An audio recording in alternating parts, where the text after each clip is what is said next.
This video is part 3 of my JavaScript interview questions series. If you haven't seen part 1 or part 2 yet, you can check the video description.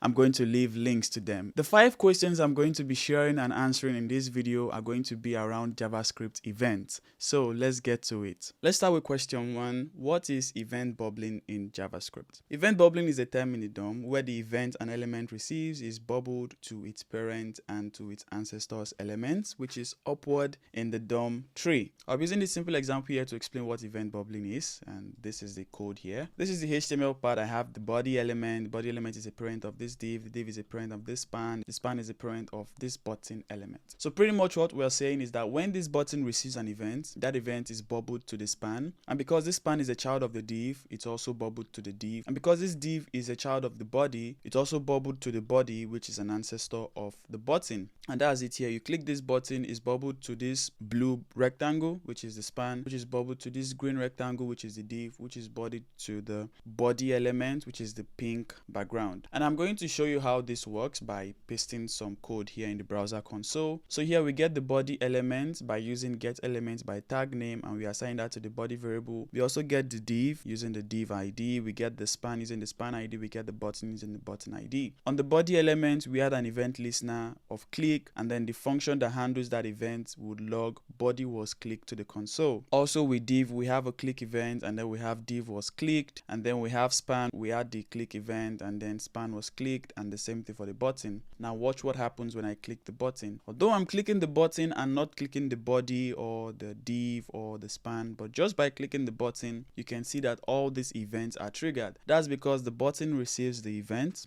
button was clicked, and then that event is bubbled to the span. The span declaration we have here is also triggered, and then that event bubbles to the div is also triggered, and that event bubbles to the body is also triggered. So this is event bubbling, where this button element receives an event, but that event bubbles upward in the DOM tree to the element's ancestors. I have a separate video with more details on event bubbling. I'll leave a link to that in the video description. Second question, what is event delegation? Event delegation is an event handling pattern which is based on event bubbling, where you handle an event on a parent or ancestor element instead of the actual element where the event was triggered. Basically, the idea is you delegate the handling of that event to a higher level element in the tree. I'll use a simple example here to explain event delegation. This is the code. I have this div with an ID of div, and then I have these two buttons. The first button says click me, the second button says also click me. This is the result here. So instead of adding an event listener to this button click me and to this other button also click me, with the idea of event delegation, we can delegate the handling of these two buttons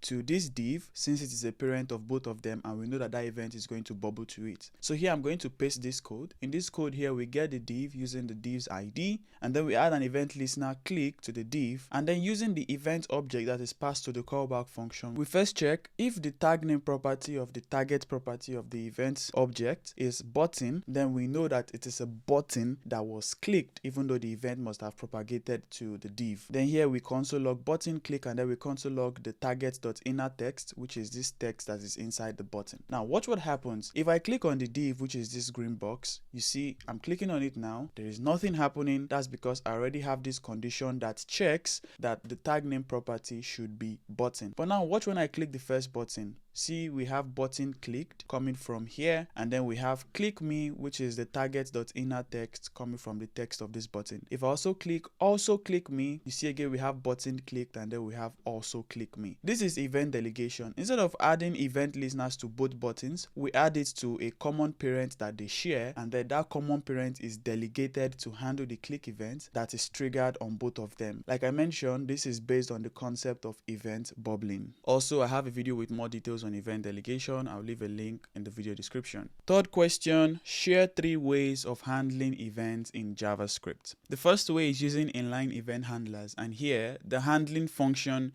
is attached to the event attribute on the element. Here you can see this example. We have this button here, and on this onClick event attribute, we add this handler function. And where is this handler function coming from? It's coming from test.js, which we reference here. And in test.js, we have this handler, and what it does is it just console logs clicked. Now if I come here and I click me, you can see clicked. The second way is by using add event listener, and this method on element objects allows you to add handling functions for events. Here you can see we have our button. It has an ID of button, and then we have this script that references this test.js file below. The reason why I put it below is so that this one would run first before this one. Here in the test.js, we get the button by using the ID, and now this button variable would hold the element object of that button, and we can use the add event listener method on the button. We pass the event we want to listen to, and then we pass the handling function, which is this one. And if I come here and I click on click me again, you can see we have clicked. The third way you can handle events in JavaScript is using the event handler property, and here you can assign function handlers to event properties of the element object.